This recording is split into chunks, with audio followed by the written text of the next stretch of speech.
All right, all right, all right. Welcome to the Broski Dills podcast, the best podcast in all of the land. Is your boy Kiko Flo, Kiko Cervantes. On the other side of the screen, my boy Chef Maurice has an accent as well. It's a thicker accent. Of course, look at his face. Look at his Puerto Rican cut. That motherfucker has an accent. How we doing, Chef Maurice?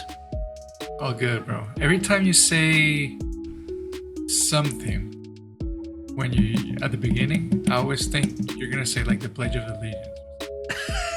The land of the To the free, flag home of the. brave.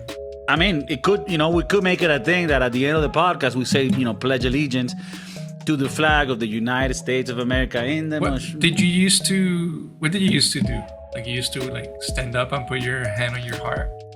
I would stand up. I'm not sure if I put the hand on my arm, but I was respectful about it. Did you pledge your allegiance to the United States? Well, I don't know if that would mean that I become a citizen. I don't. But I for don't all think intents so. and purposes, I do pledge my allegiance to the United States, to the people. It's weird that we used to do that every single morning. I think that's actually a good thing. You think it's a good thing? Yeah, I think it's a good thing because if you look at how the world is now, a lot of kids these days that live in the US don't even recognize or appreciate all the things that have happened for that world to exist and the freedoms that they have.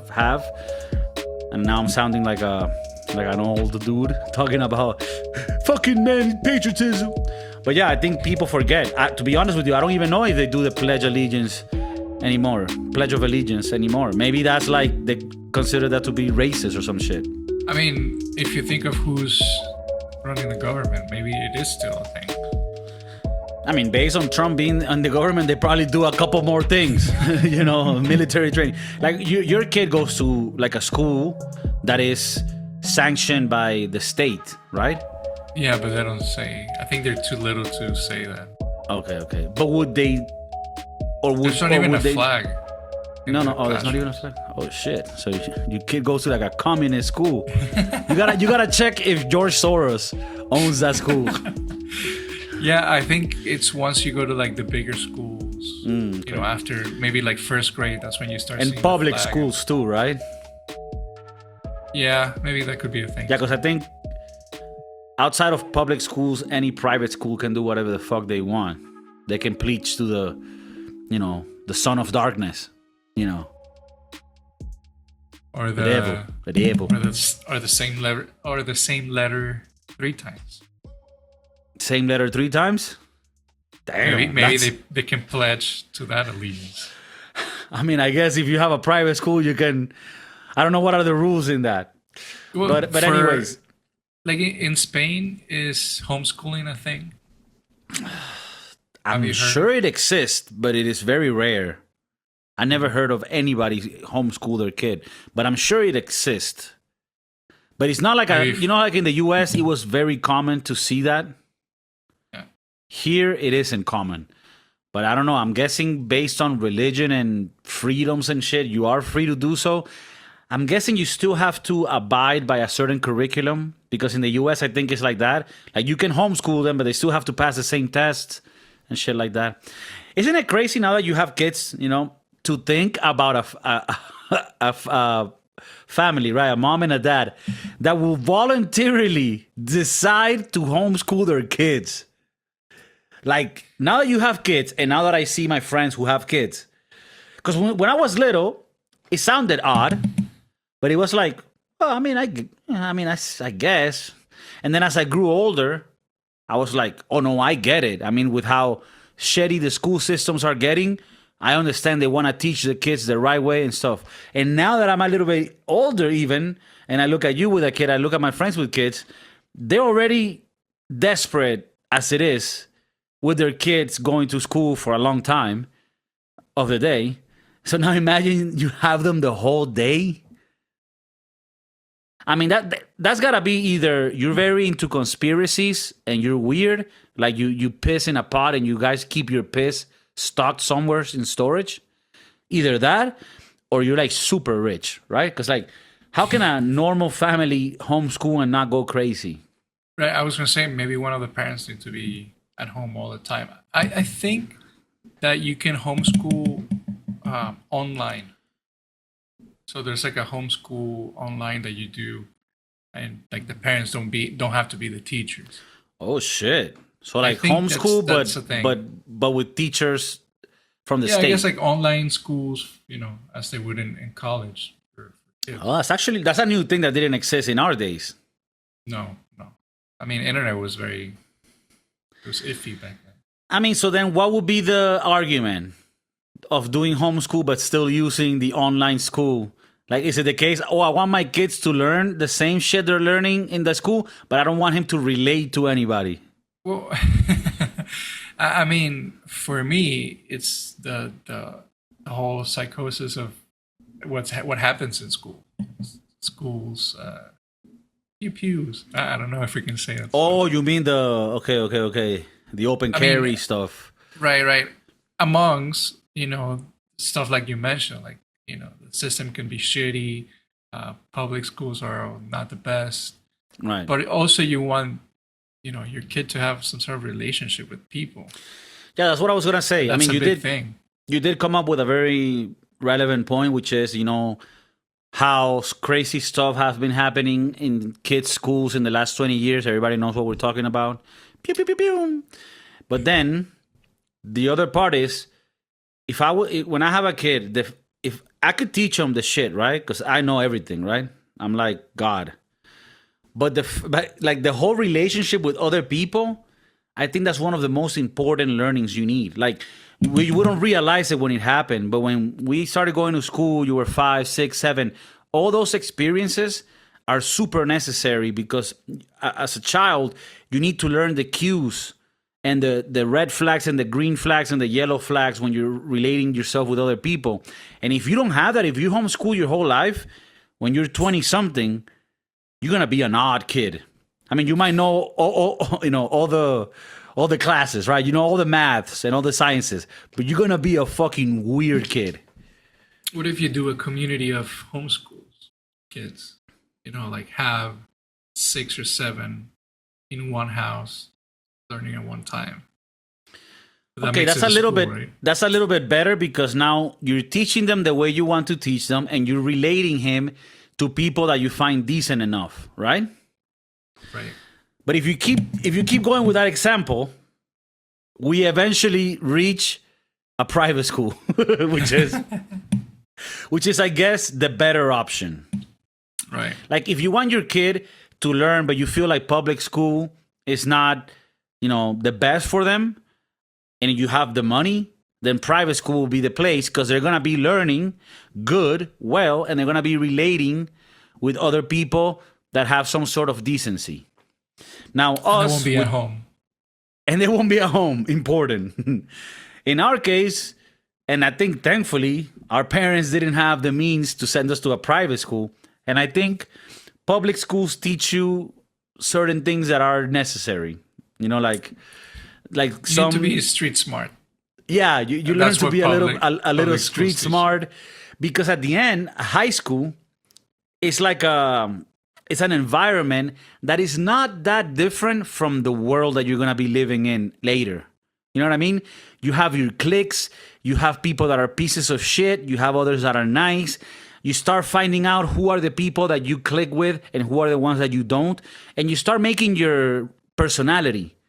And I don't think you can do that if you're just alone being taught by your mom that thinks you're the best at everything. Because that's a problem with moms, right? They give you unconditional love. And I think maybe some parents are lenient enough to like always pass their kid, right? Oh, your kid is going to be in graduating as a senior as a 9-year-old. I don't know how the tests work. I don't know if they have to do the test like in a place, that's Like weekly monitored. testing or like a end of the year testing. Well, yeah, like end of the class, end of the semester, whatever, trimester. Okay. Because otherwise, then parents would just pass their kids, and then And they I get think to college. that's something that does happen. I'm sure. I mean, I'm guessing that they're leading able us. to cheat some shit. Yeah. But I mean, is that the profile of a parent that wants to homeschool their kid? Like, you're gonna just destroy that poor kid and not teach him shit? It shouldn't be. I mean, No.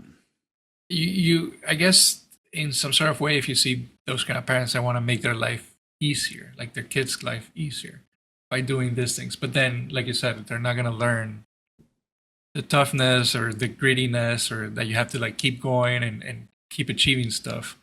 And, going to school, like essentially to a school, is going to give you that, amongst being with people. That's also important. Yeah, I think public schools. I mean, there's a public school that we went to that for a while it started getting too overcrowded and it was getting a little wild. And I understand that's all not. Of them. Yeah. Oh, is it the case with all of them? Yeah. And I understand like all of them that we went. Yeah. But there was one specific one. The last one we went, not when we graduated, but before that, it was just like a huge high school that had pools of kids from everywhere. So we could say that it wasn't the best learning environment. But I do think there's things to learn from that when you relate to different people and you find out the different groups. And I think that helps you in life later. But anyways, if you're homeschool and you listen to the podcast, it makes sense, right? Homeschool kids seem to be like the ones that would like our podcast, right? Maybe we are that target. Yeah. Homeschool kids. Like in this community, when the 7 kids that do the homeschooling, they behave and they get good grades, at the end of the day, they put our podcast. And they love it. So hi to Timmy and Jim. In Iowa. In Iowa. Those are the main leaders of the group. I wanted to speak to you about some real stuff. We do a podcast. We do it, transatlantically, right? Because you have to cover the Atlantic. You don't learn those words in homeschool. You don't learn those words in homeschool, bro. And also, you wouldn't have this accent. This beautiful accent if you were homeschooled. If you had an accent like ours and then you homeschool your kid, does your kid take that accent? Is he gonna speak like that? He's gonna sound like a like a dumb Miami.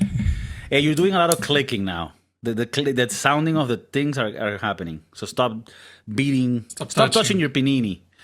Look, I wanted to ask you. So we do the podcast, right? For the homeschools. But we do it transatlantically. But eventually, we hope our lives can improve in such a way that we're able to do the podcast in one place together, that we live in the same city. But we are together. And we'll have our studio, right? And when we have that set up, what if I was to tell you, hey, Chef Maurice, there's just a few things that I want to do aesthetically with the podcast, and just because I feel more comfortable this way. When we record the podcast, we're gonna be sitting each with our own couch, and we're gonna be next to each other but looking at the camera.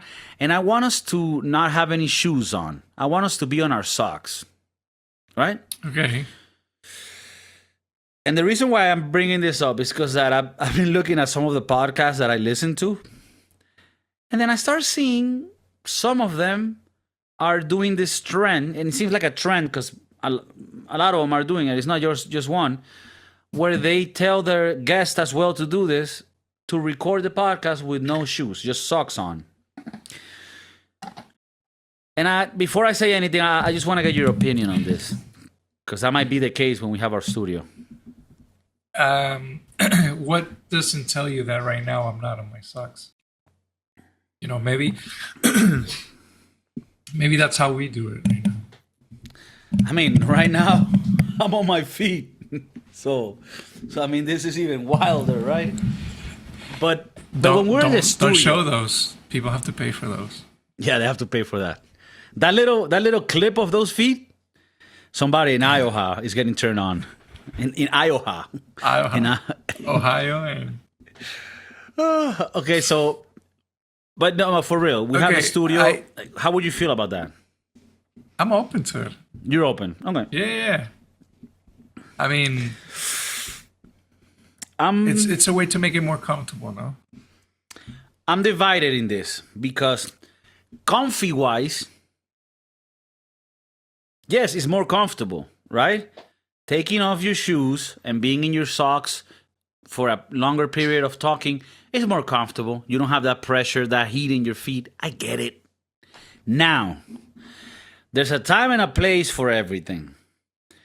And I find when I saw these podcasts doing it, I just felt it was so pretentious. Like these are big production podcasts, right? Where they bring in big guests and you're both on socks and you're adults, 60-year-old adults, 50-year-old adults. It just looks cringy to me. Maybe I'm wrong, but I want to run and hide from what I feel. And it made me feel uncomfortable. It made me feel like, how can you be somebody here that you're asking for the attention of other people? So we want, because you want us to listen to your thoughts, to your ideas, your concepts, your opinions on a plethora of things, right? Big words, I'm reading. And then you come to the podcast in socks? I mean, well, you don't come with socks. You come with your shoes and then you take them off and then record. And even people that I really like, that I admire, I saw that and I left a comment. No. I was like, I really love your content, but the socks is wild. And I have a similar opinion, but maybe not even as strict, but a similar opinion to people that take off their shoes in airplanes. I also don't approve of that. That one we know. At least I know. Where do you sit with that? I take off my shoes in the airplane. Okay. Yeah. I don't walk around without my shoes on. Okay, because there is levels to it. There's people that walk around the plane in socks and then go to the bathroom in socks. Where I just masturbated. You can't do that. You gotta put your shoes on. Now, do you take off your shoes in the plane for a 3-hour flight? Yeah. Any hour flight. An hour, 9 hours, my shoes are coming off. Right, but what if it's a 40-minute flight? No. I mean, it's up and down. It's fast. Okay. If it's a long one, you know. I don't appreciate people taking off their shoes in the plane. If you're doing a 10-hour flight, I have some sympathy for you. You can maybe take them off. But you know what I don't like? Is when they take it to the next level. Like you said, let me walk around the plane on my socks. Another one that I saw happening, which I thought was insane. There's the seats in the plane that are at the very front of the row, and there's a wall, right? And that wall usually has like quite enough leg room, even more than they need. And I feel like that little space there is for people to cross from aisle to aisle. You know what I mean? Like it should be reserved for that because they already have enough leg space. But what they do, these fuckers, these are animals. I don't know where the fuck they're coming from. They extend their legs all the way up to the wall with their socks on the wall. And it's literally like, it's like if you're in a train in India. No offense to the people in India that listen to us. I love Madras. I love all the spicy shit you guys got. You guys are my people. But you know what I fucking mean. You know what I mean. I mean, if you're from there, you know what I mean. When you get too comfy on a plane, like you're in your fucking couch, it angers me. And I don't know if that's me becoming old and grumpy or if there's some argument to my fucking complaint here. Like, I think I have the reasons to fucking feel that way. What were you nodding now? No, I'm just listening. Okay, so tell me. Give me your feedback. I think you're able to be comfortable. You gotta respect the setting. I'm not gonna go to your house and just like chill. Okay, but we're talking about, let's say you're the guy at that front row in the airplane. Do you put your socks in the fucking wall? Of course not. Okay. But you can be sitting down with no shoes on. I think that one is fair. I get that. Now, putting it up, what if your feet smell? Stank. No, it's just the fact that you're putting your feet on things. It's not even about the nastiness of it, which it is too. It's more of like a visual, like are you an animal? Like you go outside with 300 strangers in this airplane and you just show how petty you are about shit, like just how, I don't know, how animalistic you're about. I just hate, I mean, you know me. I mean, one that I hate a lot is the one where people I see this on podcasts all the time, and it fucking angers me so much. There's a coffee table in the middle, usually where the mic stands are put on, and where they put their drinks. And then there's always some fucking person. This is not like a retarded person, a homeless guy. No. In theory, a decent person. And they put their shoes on top of the coffee table. You know, like using it as a little stand. I mean, and kids do it here all the time. And not only kids, like even older people in the buses, in the metros. I fucking hate it. They put their feet on the feet in front of them. But when you put it in the fucking coffee table, how wild do you have to be? And this is the part that fucks with me. If so many people do it, and I am the only one that has a problem with it, then maybe I have a problem. Maybe I'm the one that's wrong. Is that what you think? Now, now we know that you're not a feet person. Like you're not gonna go on Feet Finder and find, pay $20 for a picture of feet. I think it has nothing to do with it. I think I can very much like, I don't, but I can very much like a nice feet, clean, cute, and I lick the pink off it. And then there's also somebody that has shoes that have been walking all over New York. And now you come to my apartment and you put those dirty ass fucking feet on my coffee table. Granted, if you do that in my house, I'll tell you right away. But even you doing that shit at your home, who the fuck are you? What kind of person are you that you put feet on a coffee table with your shoes on?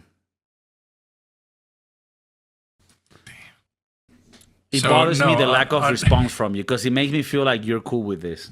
On podcasts, I would say yes.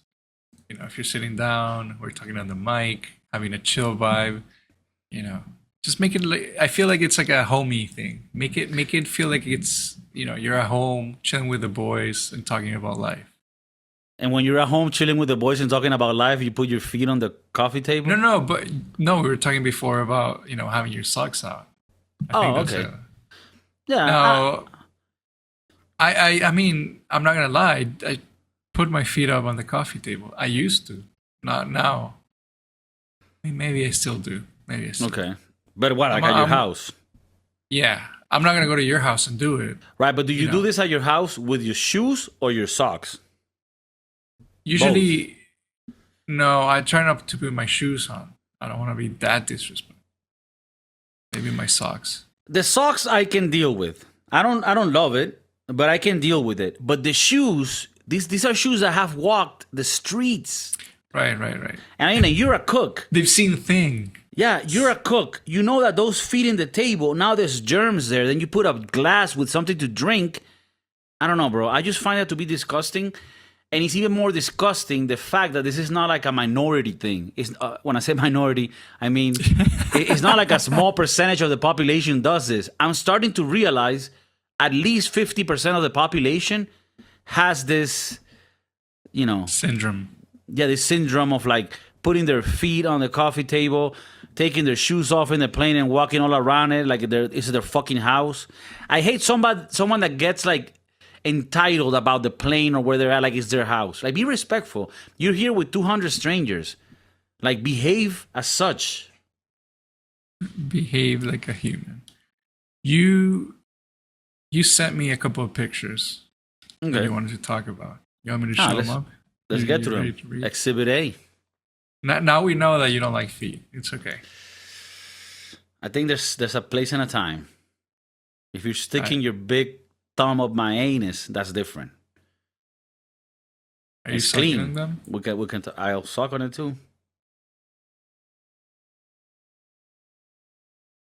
All right. Why did you bring this up to me? Oh, actually, this has to do with airports. Okay, I like this. This is actually a cool little topic to talk about. This has to do with the VIP lounges in airports, or the lounge as it's called. I think it's most airlines, right? Is it airlines or credit card companies have like a lounge in the airport? I've never been to one. But this is a post I found. And, okay, let me read it for you for the people that are not watching this at home. Airport lounges used to feel exclusive. Now it's 47 people fighting over hummus beside a man sleeping across 3 chairs. You walk in expecting peace, quiet, and maybe a decent drink.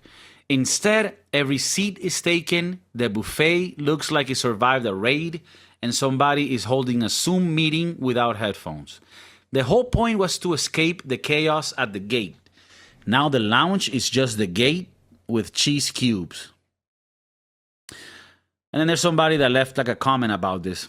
And he says, there should be a federal law that no greater than 2.5% of flyers have airport lounge access.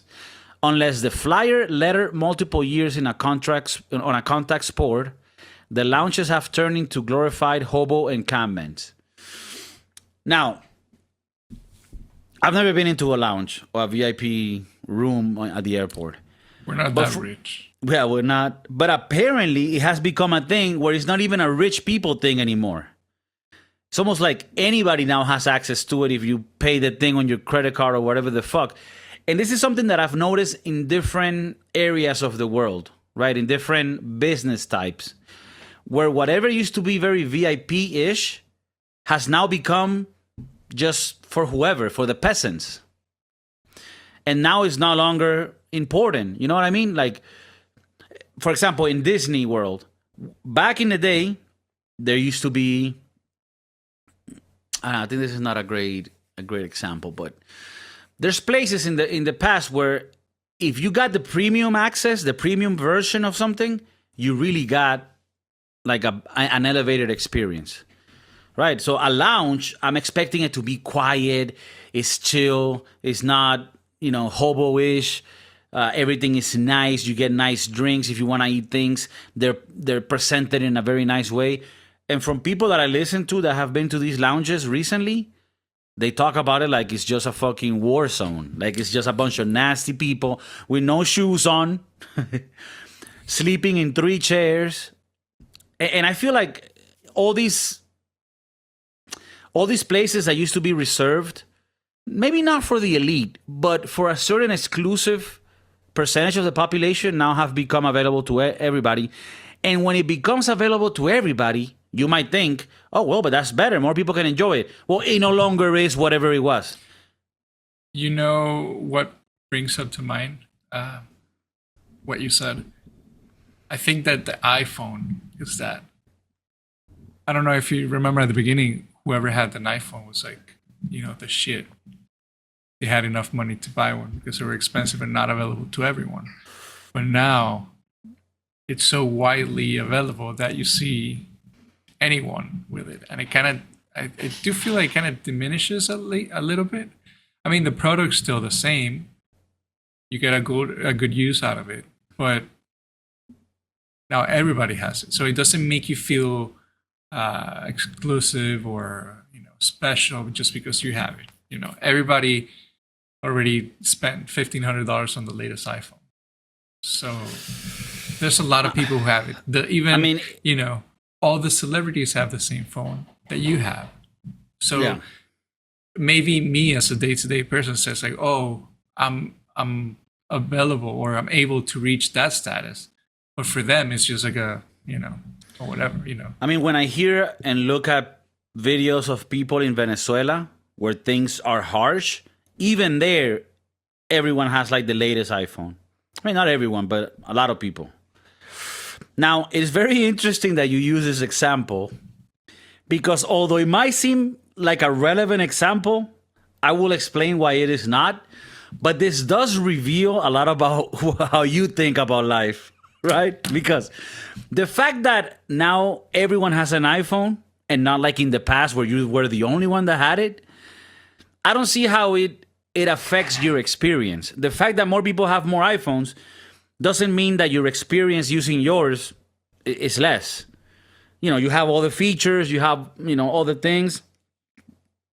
We could even argue that as more people started using iPhones, iPhone became better at making the iPhone. And because of that, now you have a much better iPhone.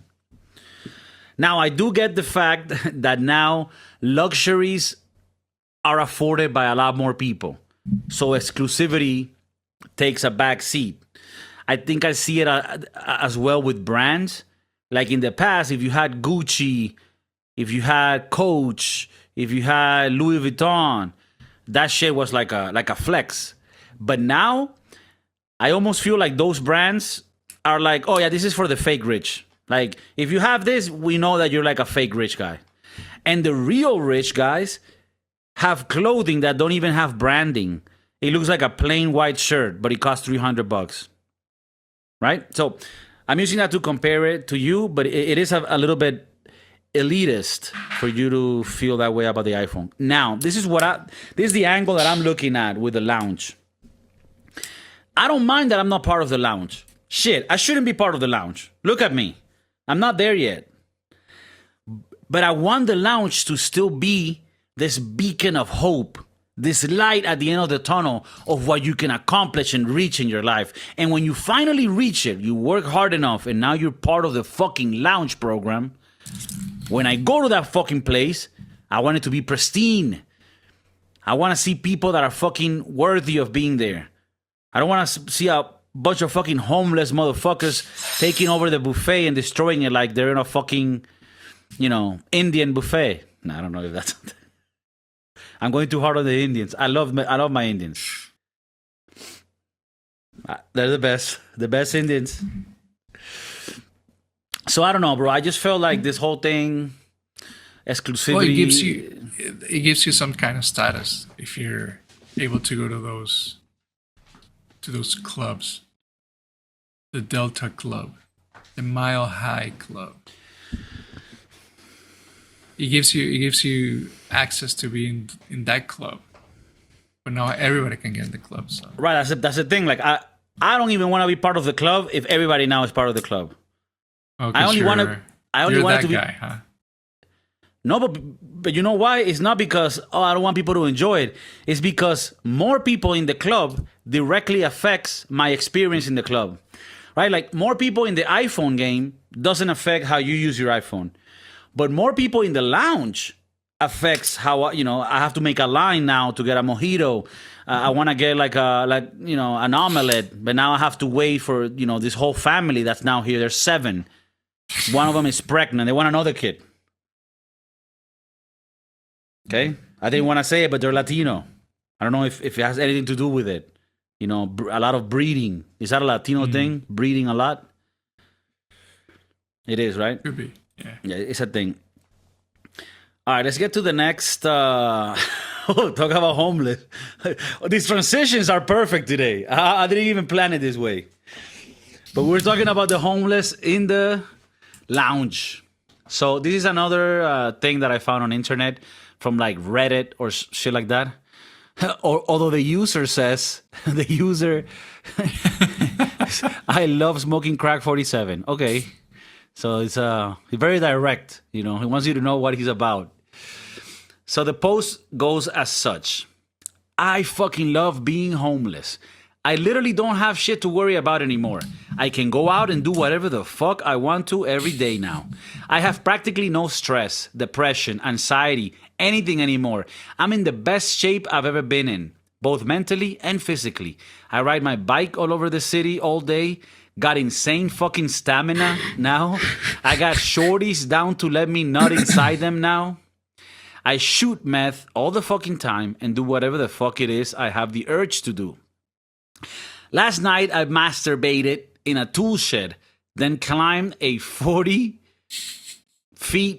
tree and hung out at the top of it just watching nothing for hours.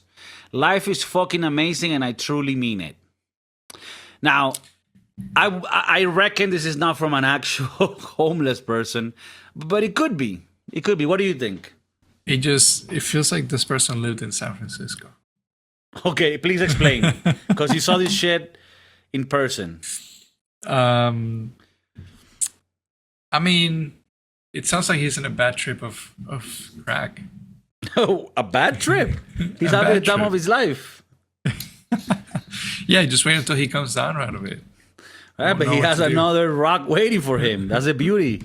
That's the beauty of crack. Damn. What do you think about this person? Living life, huh? I mean, this is the thing.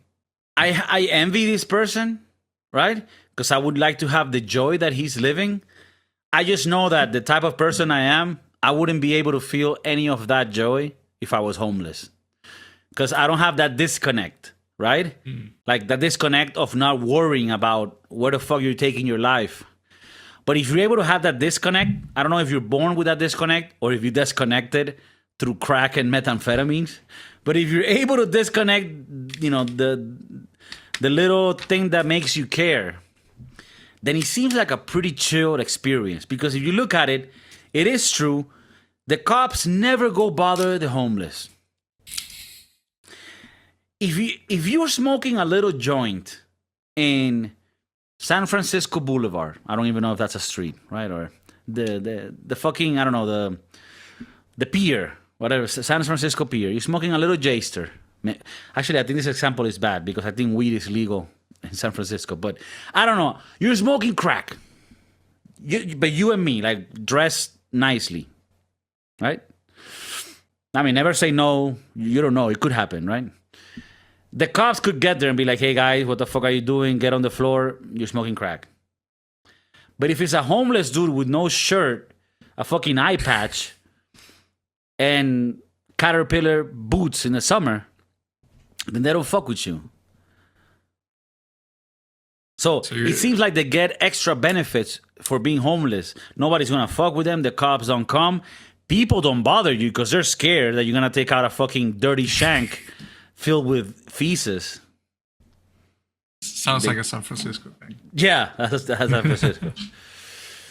So, do you feel the joy that this person describes? Do you think you could ever get to a point where you can enjoy life like he's enjoying it? Or do you find that not having a house something that would worry you constantly?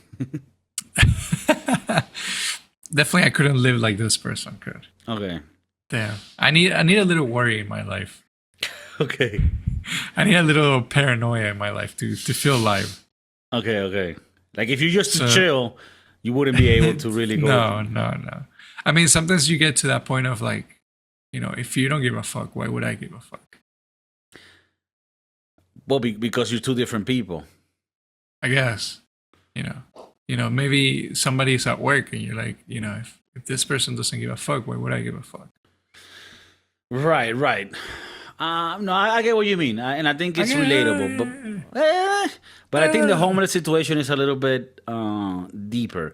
Like, for example, near my house, there's a little community of what is known in the books as Roman gypsies, right? These are Eastern European gypsies, right? This is not me making up a word to be hurtful. No. These are literal Roman gypsies. And they're technically homeless, but yeah, so they make little sheds. Whenever they find a patch of dirt, they grab things from the trash and they make like a little shed. And that's where they live. Men and women. The women stand normally near the supermarkets so they can ask for food and money when people are coming outside of the supermarket. Now, the other day, there was the normal gypsy lady that stands outside the market, right? I think she got like a government permission to be there. You sounded like Borat. My wife! Yes, Ganesh! The people that I'm talking about look like that. Right. You remember the intro to Borat when he's literally in the town? Which, by the way, bro, do you know that whole scene was recorded? And the people in the scene, they didn't know what the movie was about. It was supposed to be like an actual documentary to show their life. And this shit became like a... I mean, Borat was wild back then. One of my favorite movies. You saw that he got Ali G. One of his... He got Ali arrested. G is coming back by Sacha Baron Cohen. I'm excited about it because Ali G is like one of my favorite characters that he did. But I don't know if he's gonna do it like he did it back then. If he's gonna stay true to his roots, or if he's gonna go Hollywood bitch. And I'm leaning more towards. I think it's gonna Hollywood bitch. Hollywood bitch. Yeah. Do you people have changed? They now have different lords they need to serve. Which one's your favorite character? I think Ali G. Or Ali G, Bruno. Bruno didn't hit too hard for me. Who was too gay for you? Nah, it wasn't even that. I just didn't find... I don't know. Bruno wasn't bad, but I just didn't find it to really hit the nail like Borat. Let me see. Did you remember any other characters? No, I think those were the three main ones. He did others in the past when he had a show. But look, I don't want to get away from this thing. The homeless, they live, the gypsies. They live near my house. They're not violent. That's one thing I gotta say. They don't mess with nobody. They buy cheap beer, get drunk, and I guess, That's life. yeah, chilling. They're actually chilling. They're happier than you and me. But one day I was coming out of the supermarket. I saw the main gypsy lady that has the spot there. And there was another gypsy lady a little bit further down the street, an older one. And this lady literally was squatting and shitting on a bucket. Open air. She was struggling too. She had a face like Damn. Yeah. I mean, I lived that in San Francisco. right. But in Spain, that's a little rough. I know in San Francisco is your day to day, to to have the gay parade and the people shitting in the streets and injecting themselves with, whatever. But in Spain, to see that, I was so disgusted. Like, I literally wanted to say something to the lady. But I saw her in pain, trying to shit. She probably had Taco Bell the day before. Thus, well, I mean, then that comes the letting people from other countries in conversation. Yeah, So- I don't want to get into that conversation. Or, Because, Spain is not having a good time with that. Yeah, Spain just got invaded by like 80,000 Moroccans or an African country people, which, hey, I understand everybody's looking for a better life. But if we're going to let everybody in everywhere, then we're not going to have countries, nations, or anything that works. Did you? I saw. I don't know. Somebody had commented that most of those people are men. Like, yeah. not a lot of women or children coming in. That's the other thing, right? You would be a little bit, I mean, just for context, for people that maybe aren't aware, there's a city called Ceuta. It's a Spanish city, but that is actually in the territory of Africa. So it has a direct border with Morocco. So what a lot of people from Africa that want to leave their country and come to Europe is they try to get into this Ceuta city. There's another city nearby that has the same situation. It's called Melilla. They are both technically territories of Spain, but they're in the peninsula of Africa. And what happens is a lot of the people from all over the Africa, not only Morocco, they go, okay, perfect. We can actually show the map here. They go to try to enter one of these cities because once they're in Ceuta, they are technically in Europe. And then they can ask for all this humanitarian helps that they give, the people that are vulnerable or whatever. So, yeah, like Ceuta has a population of like 80,000 people. And almost like 70,000 people came in. So almost the same amount of people that live there already. Imagine. So, yeah, I don't know where we were going with this, but yeah. Apparently there's been a bunch of vapes. And I'm not talking about, Benjamin. vaping, yeah. There's been like 15 vapes in the time that the people have gotten in.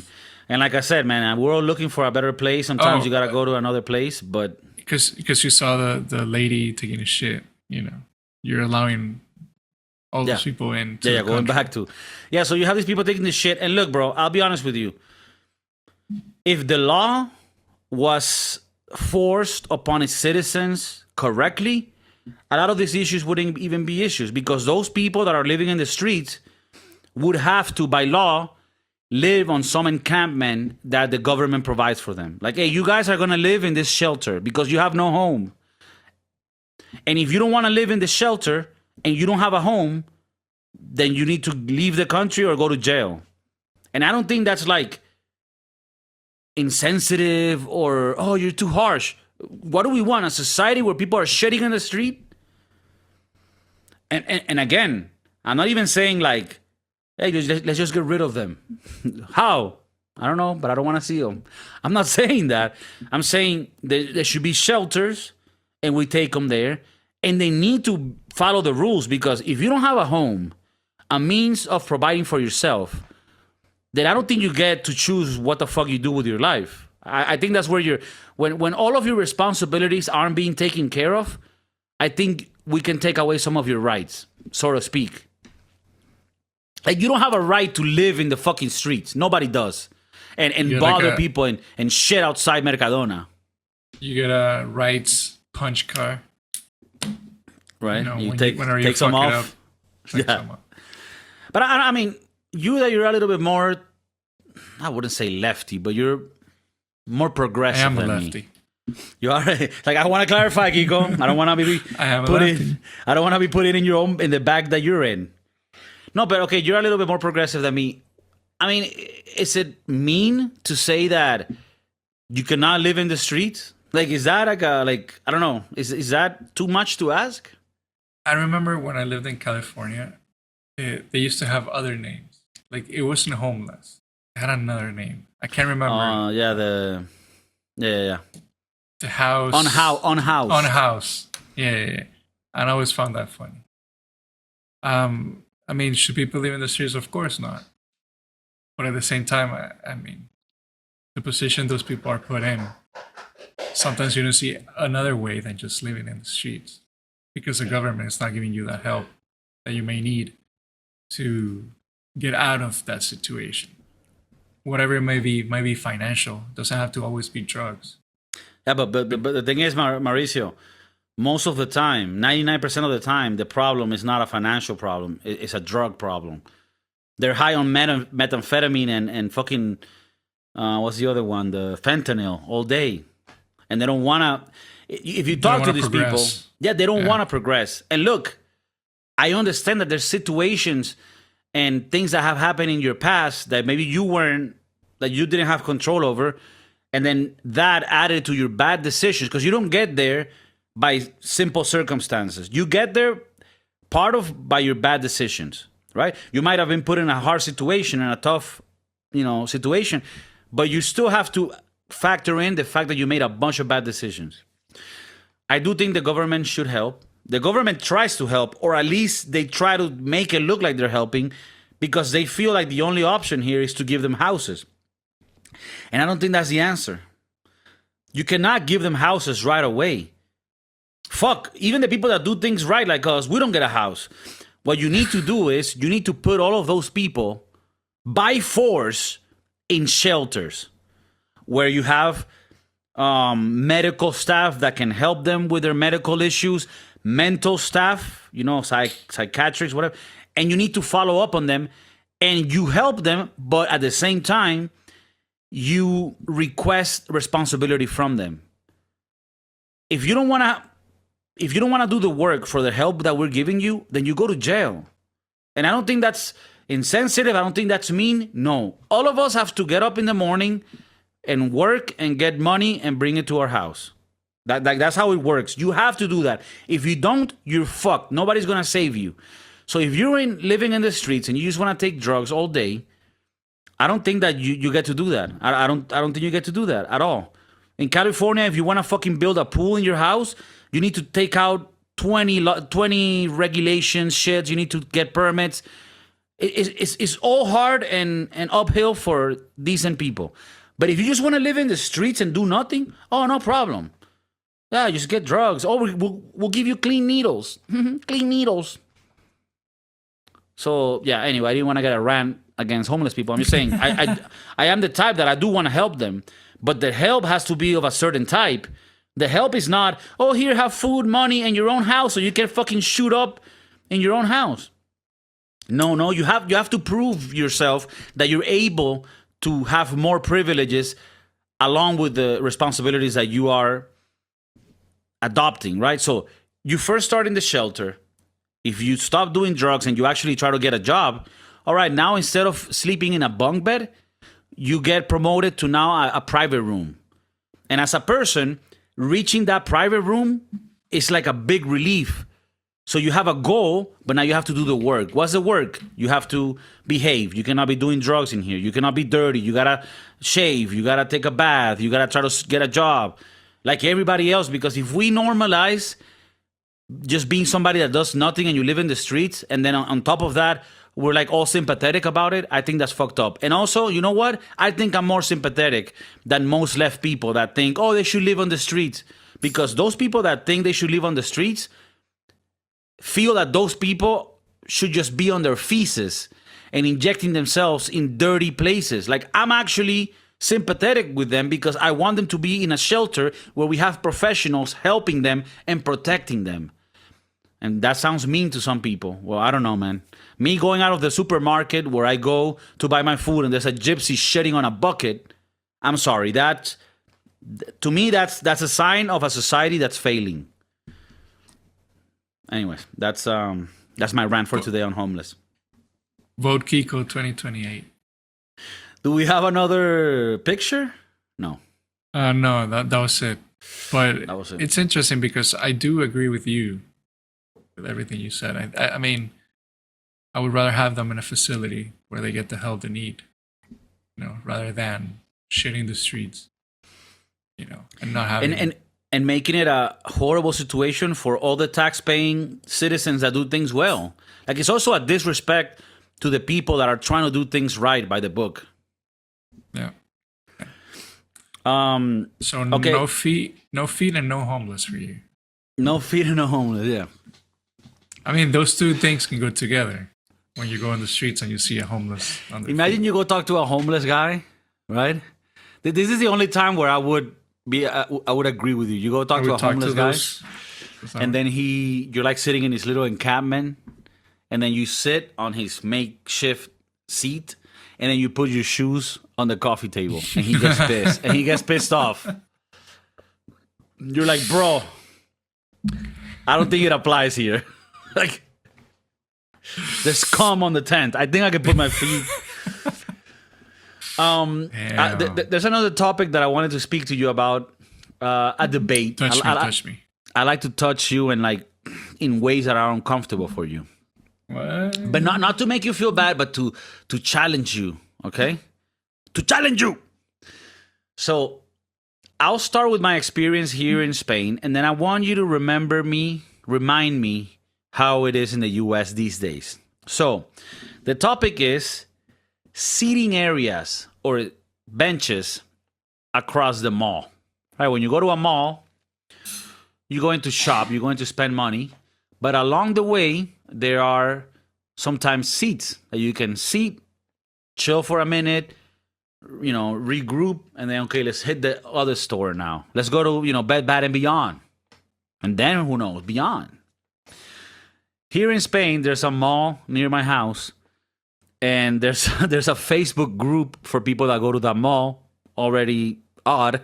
Weird. It's a group for people in that region of the city, but they talk about the mall a lot because the mall, that's the only shit they got, right?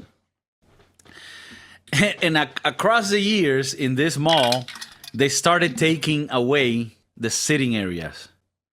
Like, if they had a couple benches or a couple of like things where people could sit, they took them off. And what people are complaining about in these comments on Facebook is that they're doing that so that you either go there and spend money or get the fuck out. Or if you want to sit, you go to the food area and you pay for food and drinks and then you sit that way. On a business level, I guess I understand that. Like, you want people to go there and buy. In the US, I remember there being seats across the mall.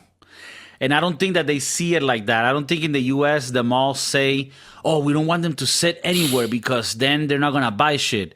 They actually see it the other way, whereas if I give you options to sit and be comfortable, you'll stay longer and buy longer. Here in Spain, I don't know if because of the culture is different. I think people here are more about, oh, let me just go to the mall and sit and not buy anything. So I guess there's a clash of cultures between the US and here because, it's different. It's a little bit like the people that go to like a coffee shop.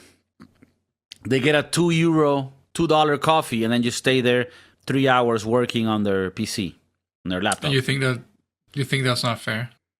Well, I think that's a little bit also like you're Taking leeching. advantage. Yeah, you're leeching.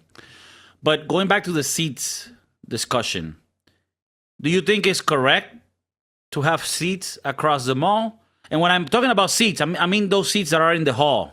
Yeah, like a little bench. Yeah.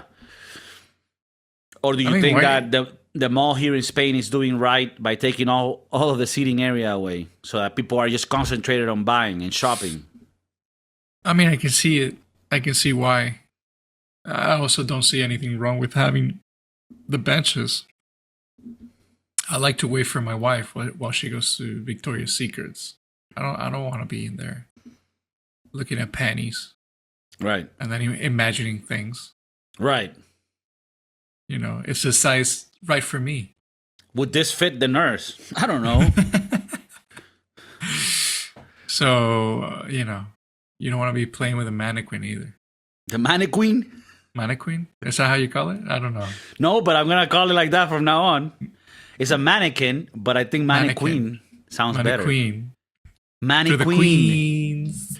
For the queens. You think mannequin is what they call themselves? The girls that go and get their manicure and their pedicure done, and when they come out, they're like, mannequin. The queens. Right.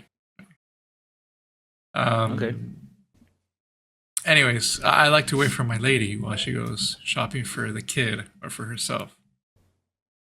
But I find it that most men are sitting down, and then the women are not really sitting down. Yeah, the women are inside looking for the offer, the discount. Right. When we go to the stores, they're usually at another store already.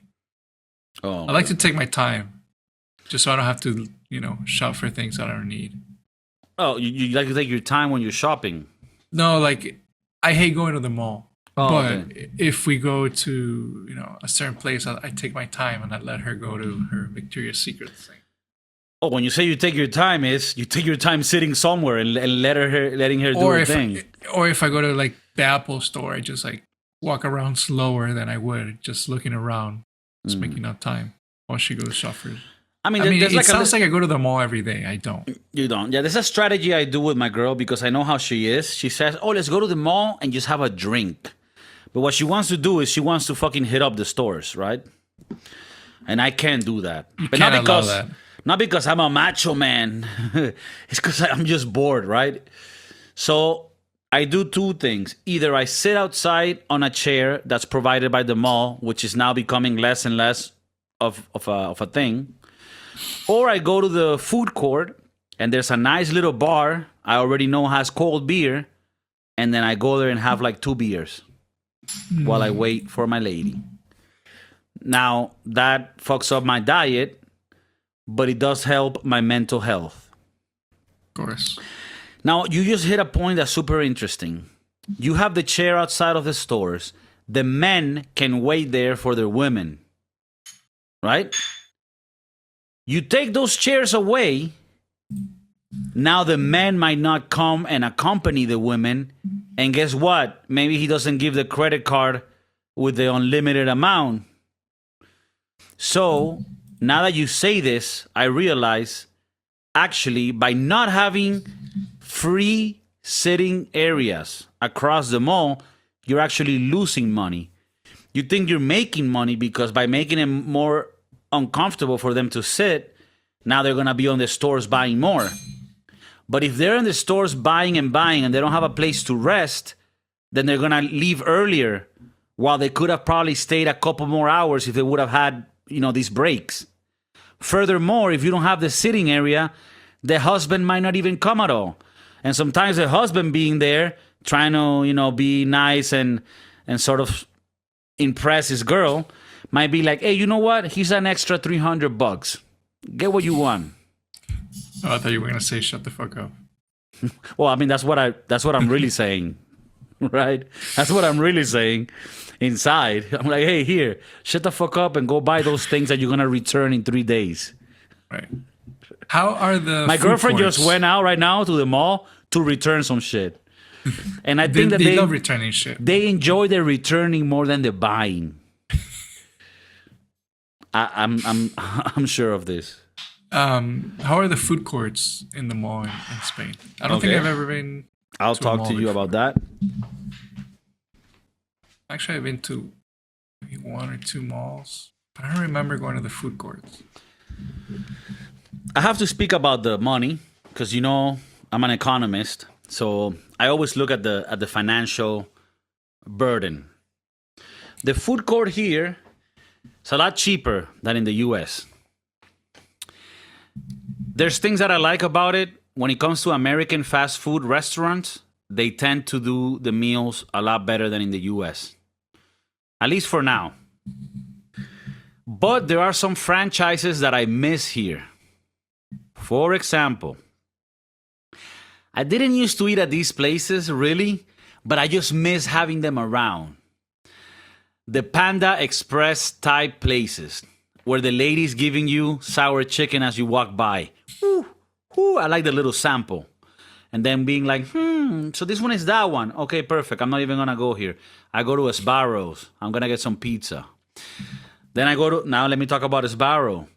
Sbarro pizza in the food court. Is it disgusting and nasty and made out of cardboard? Yes. But I like having the opportunity. Every once in a while, an Sbarro pizza could go nicely. I like the Jersey Mike subs that they sell sometimes at the food courts. And yeah, that's about it. Now, when it comes to the food court here, in Spain, it's legal for fast food places to sell you beer. So I can go if that day I want to have, they have here kind of like a dollar menu in Taco Bell. Let me get a couple things there. I'm not trying to go wild today, but let me just get 2 things from the dollar menu and I'll get a beer. Or even better, let me up that up. Let me up that. We go on a Tuesday to the mall. Guess what happens on Tuesdays? Taco Bell has an offer because it's Taco Tuesday. And what's the offer? For $1.50, I'm talking euros, but for $1.50, you get a beer and a crunchy taco. That's life. So I could be waiting for my women and I can run through 3 of those combos, totaling $4.50. I had 3 beers and 3 crunchy tacos, and I don't even have to shit yet. So you can make it home. So financially speaking, the food court here gives you more bang for your buck. But I do miss the variety. What kind of restaurants do they have there? It's a lot of American fast food restaurants. Okay. So if I go through the one that we have here, there's a Five Guys, there's a McDonald's, there's a KFC, there's a Taco Bell, and then there's a couple things that are more like Spanish based. Like Cien Montaditos, which I believe they put some in the US, but the concept didn't really stick because in the US, selling something for $1 is against the rules of capitalism, so that wouldn't work. But then you have like Spanish spots that sell beer cheap, and those are cool too. Yeah, I don't mind it, but there is something about the American food court that does speak to me. I remember one restaurant, or I don't know if they're called restaurants. Anyways, it was like baked potatoes. So the only thing they would sell was baked potatoes, and it was great. This was here in Spain? No, in the U.S. Oh, okay. I kind of miss that place because sometimes I want just baked potato. It was in San Francisco? No, here in Miami. Yeah, I wouldn't mind but I like my potato. I wouldn't put just any random shit. But like a potato with cream cheese, butter, and bacon. That's you remember? I don't know if they do it anymore. The baked potatoes from Wendy's. That was a fucking move. Wendy's was the only one in that game. Yeah, you could put chili on top. You could put chili on top. Although I'm not. I completely had forgotten that Wendy's have the chili. You know what? I never have tried the chili. It's very good. I gotta do it when I go back. Are they still doing the baked potato at Wendy's? I'm not sure. I think so. That's like a little staple thing they had. Right? I mean, I used to love that they give you the little packet with the cream cheese with the butter and then the bacon bits and the chives. The fucking chives, bro. Let's see. I'm gonna look up the menu. Please do. What did you like the most about? Wendy's. I like the square. Well, they're all square. The bacon burger. Whatever, you know. They still have the potato. I mean, anything from Wendy's, I was just like, I love it. Their spicy chicken nuggets, I loved. Even the fucking Frosty, which is not even a real dessert. It's just frozen chocolate milk. I loved it. Damn, now I want a burger. Now you want Wendy's. Fuck. Let me ask you a question here that maybe we can get spicy here, and I don't want us to be mad at each other. But are you the type, and you're a chef, are you the type that would order delivery on fast food? I don't think I've done it, so no. No. I've ordered online and then picked it up at the store. Yeah, totally But fine. It's the same. No, I wouldn't say it's the same. No. I've It's done not the that. same as in delivery. No, what I mean is, Like Uber Eats, McDonald's. No, I haven't done that. this is the thing. What you're saying is you order online, pick it up, and then go home with it? Yeah. Okay, I sometimes mean, do that's that. a little bit more acceptable. I mean, but I'm the delivery driver in that case. Right. In that case, I mean, and you fit the criteria. Latino boy hasn't cut his hair in a minute. No, I get it. No, but what I mean is, fast food for me has to be eaten right away At the place. Yeah. at the place. I mean, the only one that I think could be that exception is Chick-fil-A because just the quality is there. But if you order Wendy's, McDonald's, Taco Bell, if you get that shit delivery, when it arrives to your house, you're Soggy as fuck. eating toilet paper. Like, it's disgusting. And I was with some people some time ago, I'm not gonna say, and they're like, oh, let's eat McDonald's and shit. I'm like, oh, okay, I could do McDonald's. We got the McDonald's and they're like, oh, but we're gonna go home, so we'll eat it there. And I was like, I'm gonna wait. Like, it took a whole hour to get home. Oof. And I had already this in my mind. I'm like, wait, what? McDonald's to go to eat it at your house when we get there? I was like, you know what? I see a Taco Bell next door. I'm gonna get a couple burritos and just eat them right now. And that's what I did. I just And cannot still have take the burger? No, I didn't take the burger.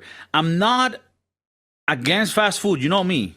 I'm a little, I'm a dog. I'm a dirty dog. But my thing is, bro, if you order, like, I don't want to put my sister out like that, but my sister, she orders fast food delivery. And I just can't fuck with it. Like, you order McDonald's delivery, that's insane to me. You're eating a cardboard when it gets to your house. The fries are soggy. I just don't get it. The most that I can accept is you get it on the drive-thru, and then you go to the parking lot, and you eat it there like a fucking pothead. Or, long drives. Stop by the drive-thru really quick and then just eat it while you drive. I mean, While it's you're not driving, safe. that's even better because then you're testing your driving abilities with your knee. Or your lady is just feeding you, which is kind of nice. Which I like it too. Yeah. But then my beer gets all saucy. Which is not bad either, depending on how you look at it. I mean, remember the pussy juice. Yeah. I think that was in the other podcast, by the way. But anyway, people get it. Pussy juice. Pussy juice. Yeah, I don't know about driving. I mean, I think I've done it. I'm not like for my kid. Oh, we'll eat it at home. I will buy it on the drive-thru and then just drive home. But we have a Wendy's close by the house. Yeah. So the drive is not that far. That's different because, and also, it's different if you go get it and then go home because you're going straight home and you're usually doing it from one that's close to your house. I think that's totally different from a delivery guy from Uber or whatever that maybe is going to do another stop on the way, which nowadays is becoming the norm. Where, you got a delivery? They're going to go and go somewhere else first. You know what? The other day, I remember my mom ordered delivery Taco Bell. Okay. And then when it got home, it was like all soggy, fucking tortilla, She didn't toilet enjoy it. paper. I mean, she did because she's used to it. She usually delivers Taco Bell. She Okay, loves so that shit. she's a Taco Bell girl like us. Yeah. Okay. So she's used to it. She already knows what she's gonna get. You know how soggy it's gonna be by the time she gets. Right. Yeah. Okay, so she has clear expectations. Right. But yeah, I think it's funny because I would go to her house and like see the Taco Bell bags. Yeah. And the thing is, the Taco Bell food is the one that gets the soggiest if any time goes by. Yeah, the tortillas are disgusting. Yeah, man. It becomes, I don't know, doggy. I just think there's certain things, like I think pizza is a perfect thing to be delivered. But there's other foods that are shit when it comes to delivery. Like I don't want a very complex meal to be delivered. I just find that it's not all there. I wonder what Italians think about, like, do they deliver pizza? Or is that an American thing? I think it's more American, but there's gotta be some that do. The problem is there's certain Italian pizza that you also have to eat it right away from the restaurant because otherwise it's a totally different experience. Like pizza from Napoli, you know, Napolitan pizza is the one that you put in the oven for 30 seconds. And when it comes out fluffy and puffy. And you have to eat it right away because it's very thin, but also very soggy. It's not a crispy pizza. And that pizza, that's already soggy. If you put that in a box and you go have it delivered by Julio, who on the way is going to stop by his homeboy Jairo's house to cop a tenner from him to smoke on the way to your house. Yeah, that pizza when it arrives is it's nothing. It's disgusting. It's like a mascara. I remember when we used to deliver pizza. When I first started working at that place, my mind didn't comprehend certain things. So I remember one time I was delivering one pizza, and instead of keeping it, like this, I tilted on the side, me thinking that everything was gonna stay put. So I delivered and whatever, and then I got a call, or the restaurant got a call, saying like, what the fuck happened? Because it was just a pizza, and like all the toppings had slid over to the side. What you just did there was what Pakistani delivery people do in Europe, and I would have never thought that you would do something like that. No, like I didn't do it on purpose. It was like a one-time deal. Okay, you were just twisting I learned after that. Okay. Yeah, here I've had pizzas delivered that way, and I'm like, do you call and bitch? Depending. Well, these days you don't even call him bitch. These days you put like a report on Uber or whatever, and then they give you some money back. Do you put a picture of it? Yeah, I've complained and put a picture of it.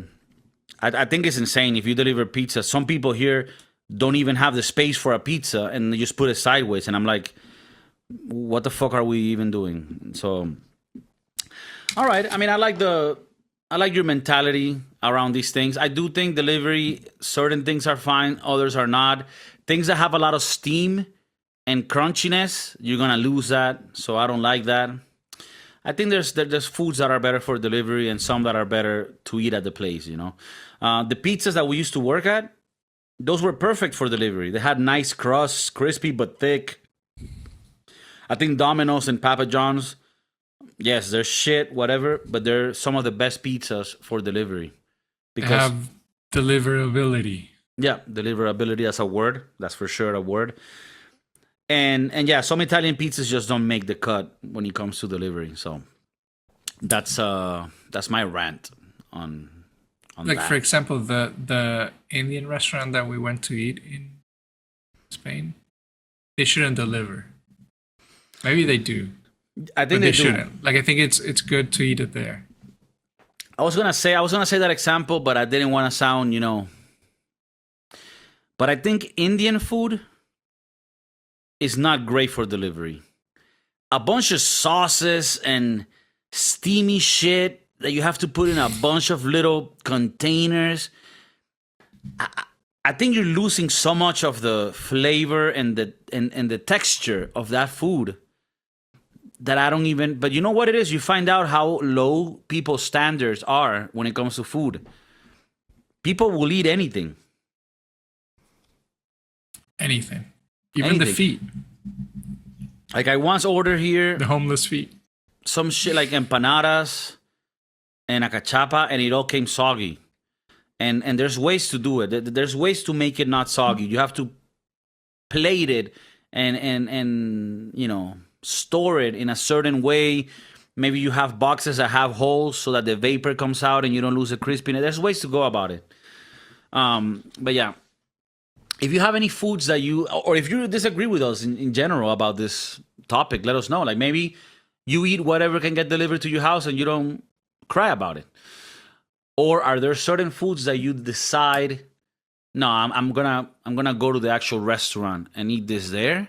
And are there other things that you feel like, no, I could order this for delivery and it'll be fine? Like for us in my house, pizza is a good delivery item.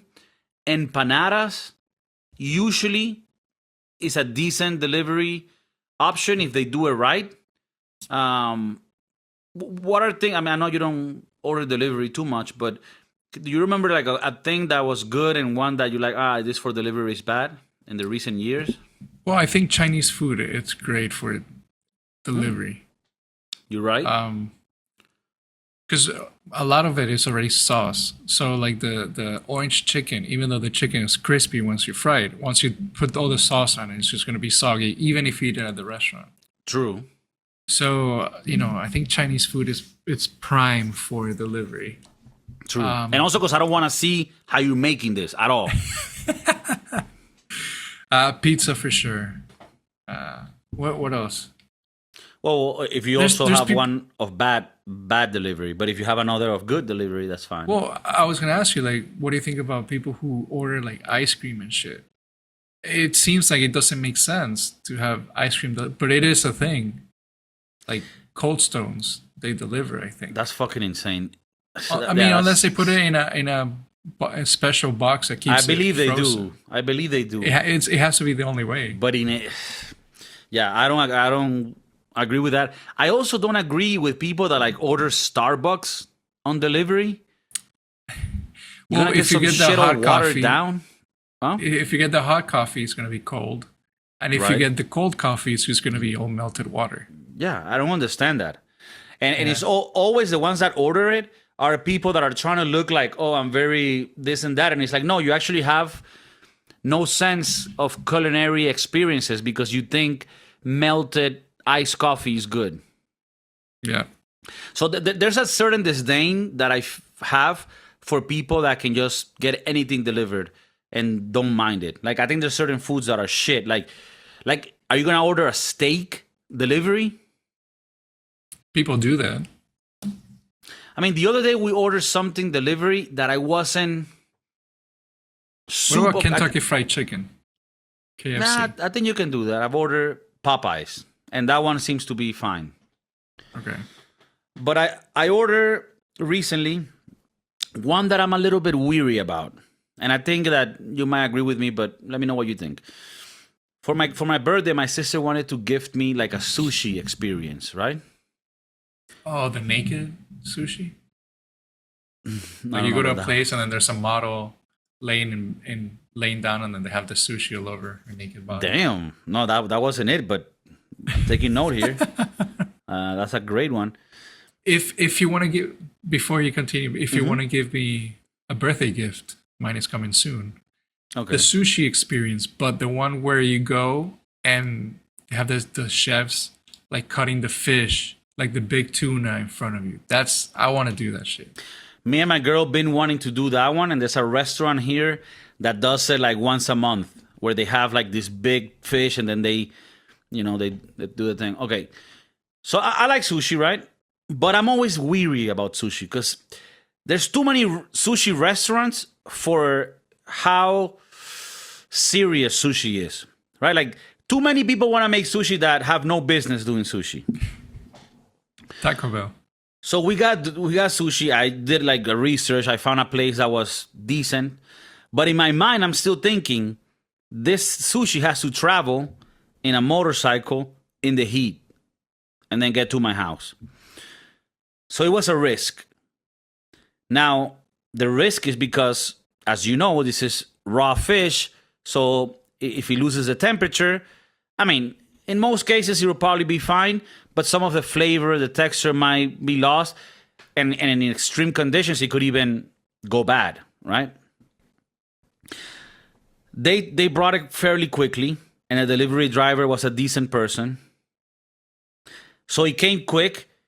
And when we ate it, it was good. It was, I think it would have been 5% better at the restaurant, but it was good enough to enjoy it highly, right? But what do you think nice about that? And room temp.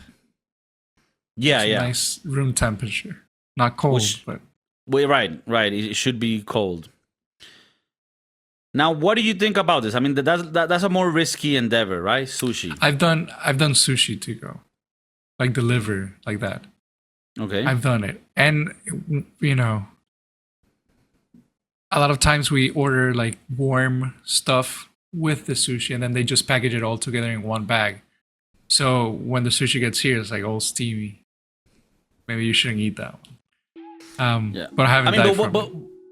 You're not going to die from it. It's just that it's going to be a little bit more cooked than it should, and then the taste might change a bit, right? Is that the thing, or? Could be, yeah. Or you could fucking get sick.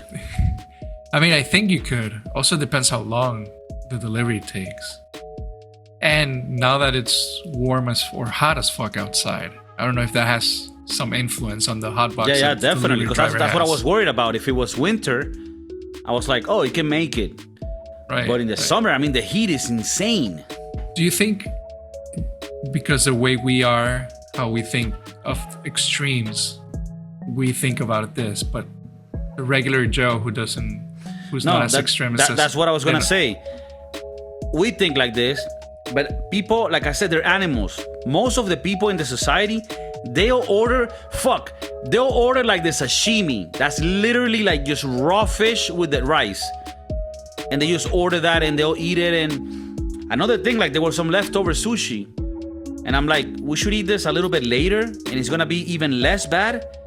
But we should finish this today. I don't wanna have leftover sushi. The most I do with sushi is like one night. You know, I ordered it Tuesday night. I ate whatever I could. If I don't eat it by lunch tomorrow, it's out.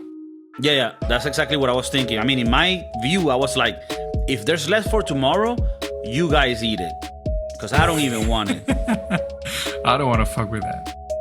Yeah, so, like sushi is not a great... I think it's not a great delivery food. No. But it happens. The thing is, people think it is because they think it's the same as Chinese food. And it's completely different. That's racist. That's racist too. By the way, that's racist, but also culinarily inaccurate. Right. Anyways, we're extending too long. Chef Maurice, thank you for joining like every week. For the guys listening, please let us know. I mean, am I going too crazy here with the delivery rules? Or am I correct in saying this? I mean, are there other people that are sensible human beings that are like, hey, no, I think that's for show? Or are there people that are like, hey, Kiko, you a little bitch. If the world ends and we're in an apocalyptic world, you're fucked. Maybe I am. Thank you guys for tuning in. I love you. Stay healthy. Stay holy and keep the faith. We're not a religious podcast, but that's fine, right?